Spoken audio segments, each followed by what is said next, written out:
성탄의 은혜가 우리 모든 성도님들 가정에 충만히 임하시기를 간절히 바랍니다. 우리 매년마다 우리가 성탄절을 맞이해서 성탄의 그 기쁨을 같이 나누고 있습니다. 매년 반복되는 것 같기도 하지만 그러나 성탄절은 아무리 생각해도 특별한 것 같습니다. 성탄절은 가장 기쁜 날이고 또 신비한 은혜가 있는 날이다 이렇게 생각이 됩니다. 하나님이 인간의 몸을 입고 이 땅에 오셨다라고 하는 이 성육신, 인카네이션, 이 성육신은 인간의 이성으로 도저히 이해할 수 없는 신비 중에 신비다라고 생각이 됩니다. 그러나 아무리 신비한 것도 나랑 무슨 상관이 있겠는가 이렇게 생각을 하면 그 신비도 별로 신비롭지 않고 그냥 다 아는 내용이다. 별로 새로울 것이 없다. 이런 내용이 될 수가 있습니다. 그러나 성도는 이 성탄절의 이야기가 다른 사람의 이야기가 아니라 나의 이야기로 들을 때 이 성탄은 신비가 되고 또 감격과 은혜를 넘어서서 감동 또 큰 은혜가 될 수 있다고 믿습니다. 제가 오늘 동방에서부터 온 박사들 이 내용을 가지고 성탄의 은혜를 여러분과 같이 나누기 원합니다. 동방박사, 우리 동방박사 잘 아시잖아요. 근데 평소에는 이 동방박사가 별로 관심의 대상은 아닙니다. 성탄절에만 이 동방박사가 관심의 대상이 되는 것 같아요. 크리스마스 때 부르는 찬양이라든가 여기도 동방박사가 나오고 또 캐롤에도 또 나오기도 하고 크리스마스 카드에 보면 이렇게 동방박사의 그 모습이 카드에도 나오고 있습니다. 제가 생각을 해보니까 크리스마스 때 성탄절에 여러분과 같이 말씀 많이 나누고 그랬는데요. 동방박사에 관한 설교를 한 적이 없던 것 같아요. 그래서 동방박사가 좀 새롭게 좀 다가오는 부분이 있습니다. 그래서 오늘은 이들의 이야기를 통해서 우리의 믿음에 큰 도움과 유익을 얻기를 원합니다. 이 사람이 살아가면서 충격을 받을 때가 있습니다. 충격은 우리가 예상하지 못한 일들을 만날 때 충격을 받게 되죠.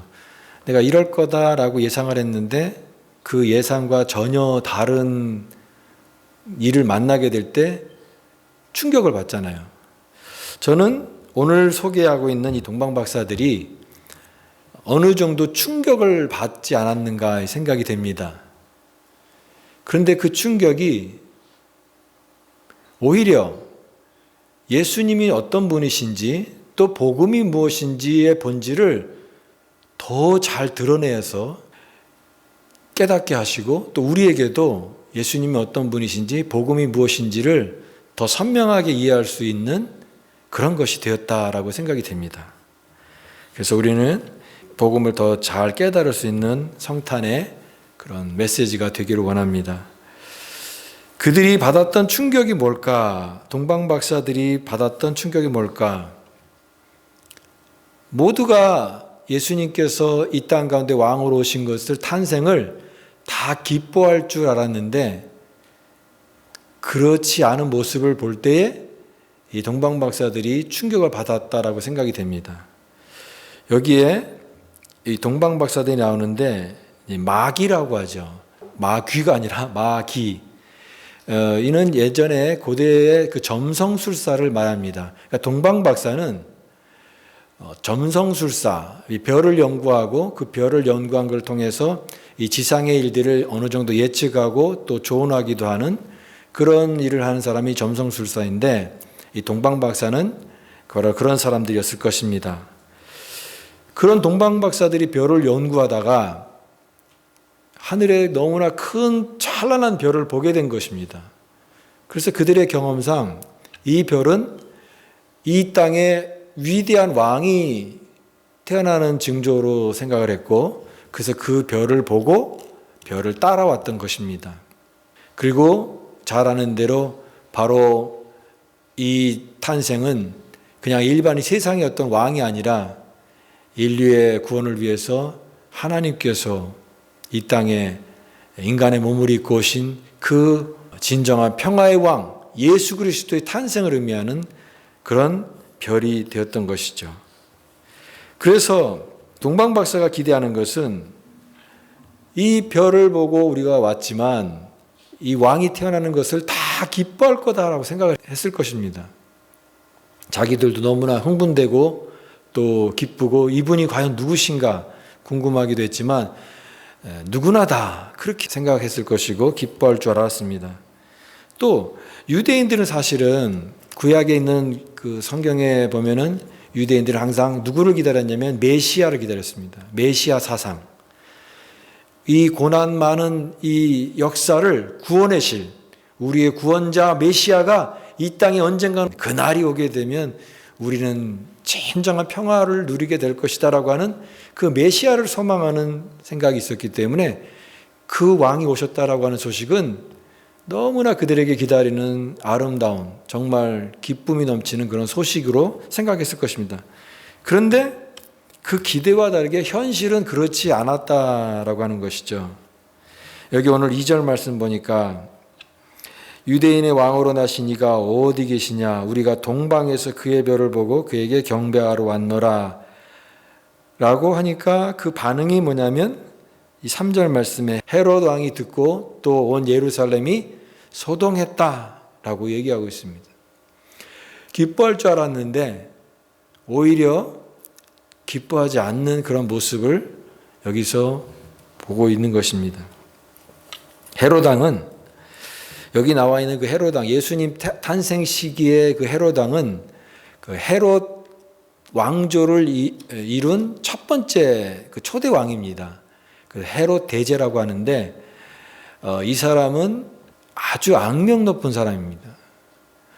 그리고 자기의 어떤 권력을 위해서 부인도 또 자녀들도 죽일 정도로 자기의 어떤 권력에 욕심이 있었던 아주 잔인한 그런 왕이었습니다. 그 헤롯이 여기 묻고 있습니다. 그리스도가 어디서 나겠느냐? 라고 이렇게 계속 묻고 있는데 구약 성경에 대한 지식이 없고 또 그래서 묻는 질문일 수도 있겠지만 이 질문의 의도는 그래서 그 그리스도 그 왕이 난 그 왕을 내가 가서 경배하겠다라고 하는 그런 의미가 아니라 제거하겠다 그런 의미입니다. 내가 왕인데 지금 여기 내가 왕인데 또 누가 또 다른 왕이 온다는 말이냐? 그러면 그 아예 그걸 가서 내가 제거하겠다. 자기에게 정적이 되는 사람들은 그냥 무자비하게 죽이는 그런 성격을 갖고 있었기 때문에 이렇게 헤롯 왕은 전혀 반기지 않고 적대하는 그런 모습을 볼 수가 있죠. 예루살렘은 어떻게 나와 있습니까? 온 예루살렘이 듣고 소동한지라 소동했다 그랬습니다. 동방박사들은 지금 모든 사람들이 다 기뻐할 줄 알았는데 오히려 사람들의 반응은 소동했다. 헤롯은 자기의 정적이 새로운 왕이 태어났다라는 소식이 별로 달갑지 않은 소식이기 때문에 그럴 수 있지만 왜 그러면 여기에 나와 있는 예루살렘에 또 소동했을까요? 이해가 잘 되지 않는 부분이 있습니다. 많은 학자들이 얘기하기를 헤롯이 워낙 그런 무자비한 성격이고 잔인한 사람이니까 이런 상황을 통해서 그 화가 자기들에게도 미칠 수 있다라고 하는 생각 때문에 백성들의 마음도 불안하기 시작했을 수 있다라고 하는 거죠. 그래서 환영하는 게 아니라 소동했다. 마음이 어지러워서 발칵 뒤집혔다. 그런 의미입니다. 여기에 우리가 참 깨달아야 될 부분이 있는 것이 뭐냐면 우리가 인생을 살아가면서 사람들이 다 내 생각과는 다르다라고 하는 것입니다. 이것이 깨달음입니다. 다 누구나 다 환영할 수 있는 것 같고 다 좋아할 수 있을 줄 알았는데 그렇지 않은 사람들이 꽤 많다라고 하는 것이죠. 여러분, 사람을 너무 이렇게 기대하면 그런 말이 있잖아요. 기대가 크면 뭐가 커요? 실망도 커요. 내가 내 생각이 있어요. 그러면 내 생각만큼 저 사람도 그럴 거다, 그렇겠지 생각을 했는데 사람이 다 다르거든요. 그래서 그런 의외의 모습, 또 내가 원하지 않는 모습을 반응을 보게 될 때 실망하게 되고 낙심할 수가 있는 거죠. 그러나 우리가 그럴 때에도 실망하거나 흔들릴 필요가 없다라고 하는 것입니다. 그래서 이런 태도가 필요한데요. 그런가 보다의 태도예요. 무슨 태도라고요? 그런가 보다의 태도. 예. 그런가 보다라고 하는 거죠. 다 자신에게 하는 독백과일 수도 있고 또 다독이는 말일 수 있지만 어떤 사람들의 그런 부정적인 반응이라든가 어떤 그런 것에 휘둘려서 내가 뭔가 하던 거를 갖다 중단하거나 낙심하거나 하지 않도록 거기에 너무나 신경 쓰지 않겠다라고 하는 초연한 마음을 갖기 위해서 그런가 보다의 태도입니다. 낙심의 의미가 아니라 내가 해오던 거를 하겠다는 나름대로 다독이는 말이라고 하는 것입니다. 우리 신앙에 있어서도요. 난 하나님 앞에 예배하고 하나님 앞에 이렇게 최선을 다해서 봉사하고 했을 때 사람들의 마음이 또 그렇지 않을 수가 있잖아요. 나는 그런 마음인데 다른 사람은 그렇지 않은 반응을 볼 때 내 마음이 낙심이 되기도 하고 실망하기도 하고 사그러질 때도 있습니다. 그런데 그럴 때에도 그런가 보다.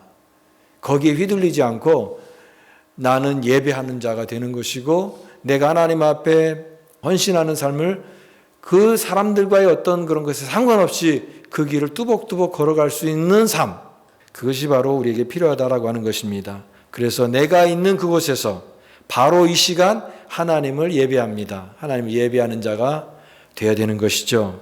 오늘 동방박사들이 또 받은 충격 두 번째는 뭐냐면 먼 곳에서 이제 별을 보고 왔습니다.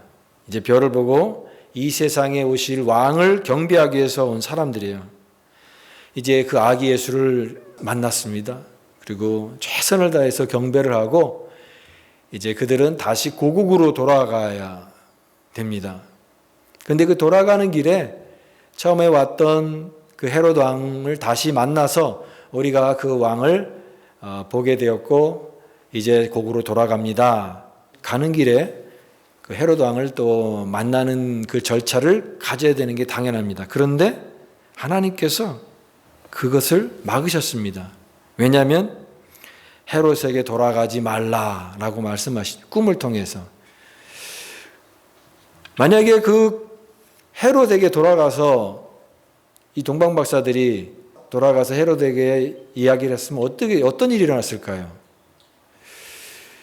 아마 그 장소가 어디냐라고 분명히 캐밀었을 것이고 그걸 만약에 알려주지 못한다면 동방박사들은 고국에 돌아가기는커녕 구금되거나 앞에 잡혀서 말할 때까지 아마 고문을 받았을 수 있을 것입니다.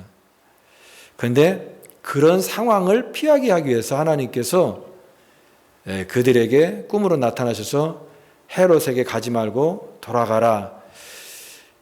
예수님을 만난 장소는 베들레헴이고 예루살렘은 그 위쪽입니다. 지형적으로, 지도적으로 보면은. 그래서 북쪽으로 가는 방향이 아니라 이 남쪽 방향으로 해서 우회해가지고 예루살렘을 피해서 헤롯을 피해서 먼 길로 이렇게 돌아갔을 것입니다. 그러면서 무슨 생각을 했을까요? 동방박사들이 가면서 자기 고국으로 돌아가면서 세상의 길과 하나님의 길이 다르다라고 하는 것을 느꼈을 것입니다.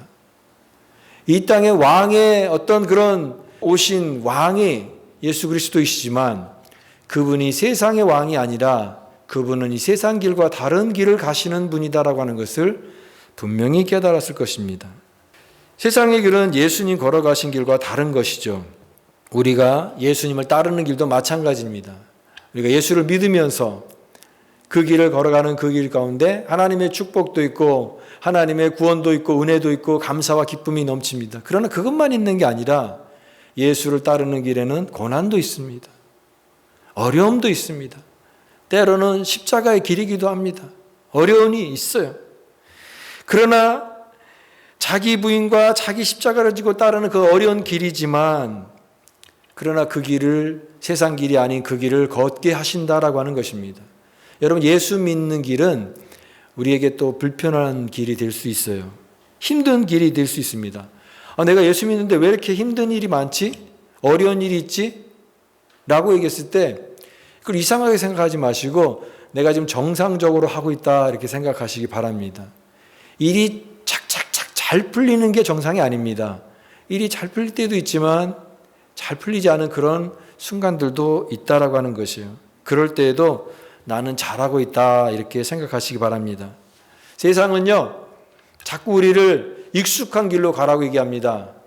불편한 길이 아니라 편안한 길로 가라고 자꾸만 유혹을 합니다. 그러나 오늘 동방박사들이 걸어갔던 그 길, 세상의 길이 아닌 예수님께서 이 땅 가운데 오신 그 길은 세상의 길이 아닌 바로 믿음과 순종의 길이라고 하는 것을 분명히 깨닫는 것처럼 오늘 우리도 주님의 말씀을 따르는 순종과 믿음의 길을 걸어가야 되는 것입니다. 저는 아침마다 우리 성도들이 이 말씀을 조금 마음에 묵상했으면 좋겠다라고 생각하는 말씀이 시편 말씀이 있습니다. 아침에 나로 주의 인자한 말씀을 듣게 하소서. 내가 주를 의뢰합니다. 오늘도 나의 다닐 길을 알게 하소서. 내가 내 영혼을 주께 받음이니이다. 아침에 나로 주의 인자한 말씀을 듣는다고 한다면 그 하루가 얼마나 풍성하겠습니까?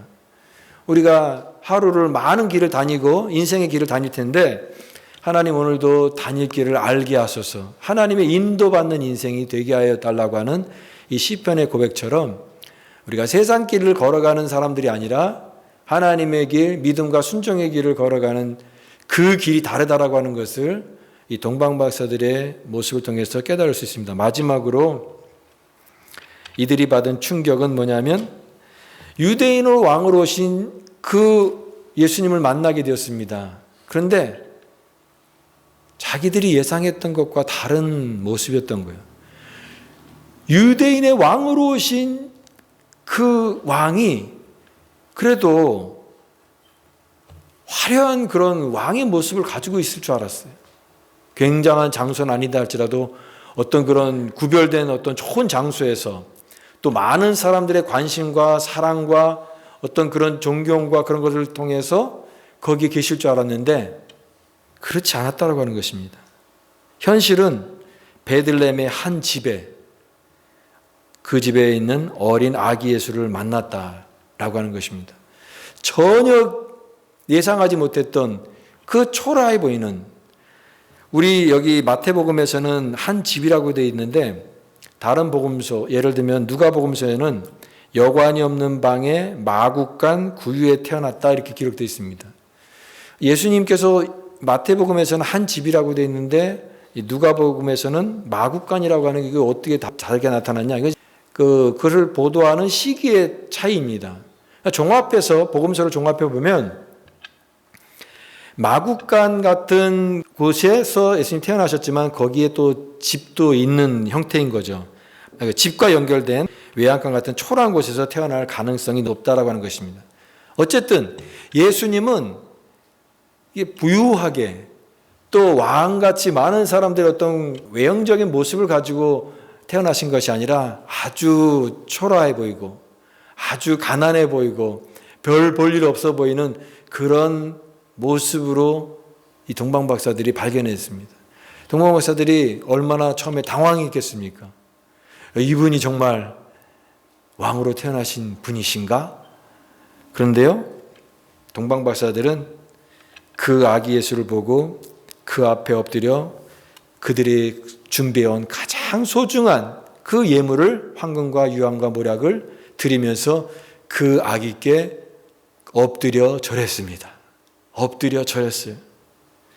왜냐하면 왕의 본질이라는 것이 겉모습으로 나오는 화려함이 아니라 그 외모에 있지 않음을 알았던 거예요.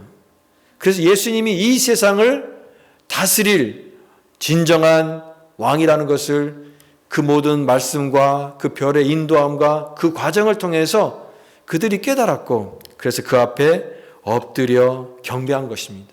엎드려 경배했다라고 하는 것은 그 대상에게 대한 최대한의 그 정성을 다해서 존경과 경외를 한 것이죠. 그래서 오늘 그들은 외형적으로 볼 때는 초라해 보이지만 그걸 놀랬지만 그들이 예상과는 다 달랐지만 그러나 그 안에 있는 예수 그리스도를 발견하고 그 앞에 엎드려 경배했던 것입니다. 오늘날 이 성탄절의 풍경도 우리 미국적인 상황에서 또 우리 전 세계적인 상황에서 보면은 이 성탄절 하면 무엇이 떠오르냐 사람들에게 물으면 성탄절 하면은 선물이 떠오른다고 얘기하는 사람이 많습니다. 성탄절 선물. 또 성탄절 하면 백화점. 또 성탄절 트리, 캐롤, 조명 이런 게 머리에 떠오릅니다. 뉴욕의 어떤 지역에 가니까 그 동네는 다 성탄절 그 집집마다 전구를 막 달아가지고 라이트닝을 하는데 10,000불, 20,000불 쓴다는 동네도 있더라고요. 거기에 정말 돈을 많이 쓰는 겁니다. 성탄절 하면은 우리의 머릿속에 떠오르는 건 이 소비문화, 이 소비문화로 완전히 범벅이 된 그런 성탄절의 의미가 많이 우리에게 다 부각이 되는데, 그러나 그런 화려함이 성탄의 본질은 아닌 것입니다. 예수님의 임재는 우리가 전혀 기대하지 않은 곳에서 나타날 수 있다라고 하는 것입니다. 여러분, 하나님의 나라는 보이게 임하는 것이 아니라 믿는 자의 마음속에 임함으로 그 변화된 삶을 통하여 세상 가운데 퍼져나가는 것입니다. 성탄의 진정한 의미는 그러므로 여러분, 우리가 익숙한 것, 그럴 거다라고 생각하는 그것이 아니라 전혀 예상 밖에 있는 그 삶의 장소에서 우리는 예수 그리스도를 온전히 발견할 수 있다라고 하는 것입니다. 여러분의 삶 속에서 매일매일 살아가는 평범한 일상 속에서 그곳에 계신 그리스도, 거기서 함께 하시는 그 주님을 만날 수 있기를 바랍니다. 주님 멀리 계시지 않고 나의 가장 가까운 삶과 평범한 일상에서 만납니다. 그럴 때 그분을 환영하고 오늘 동방 박사들이 했던 것처럼 엎드려 절하세. 그분 앞에 최선을 다해서 가장 귀한 것을 드리는 마음으로 그분 앞에 내 존재를 다해서 엎드려 절하세. 엎드려 절하세. 그것이 바로 이 성탄절의 진정한 의미라고 믿습니다. 내가 생각했던 것과 많이 다를 때 오히려 우리는 주님을 배울 수 있는 것이고, 내가 편안하고 익숙한 모습만 받아들인다면 우리의 진정한 삶의 변화는 일어나지 않는 것입니다. 그러므로 예상하지 못하는 곳에서 하나님을 만나고 경험하는 사람이 되기를 원합니다. 내가 기대하지 못하는 사람들 속에서 하나님, 나는 참된 예배자로 살게 하여 주옵소서. 성탄절을 통하여 새롭게 주님을 발견하고 우리도 그분 앞에 엎드려 절하세. 엎드려 절하세. 오늘 성탄절에 우리 모두가 다 하나님 앞에 엎드려 절하는 그런 예배자가 되기를 원합니다. 우리 찬송가 122장의 가사가 오늘 성탄절의 고백이 되기를 원하는데, 참 반가운 성도여 다 이리 와서 베들레헴 성 안에 가봅시다. 저 구유에 누이신 아기를 보고 엎드려 절하세. 엎드려 절하세. 구세주 났네.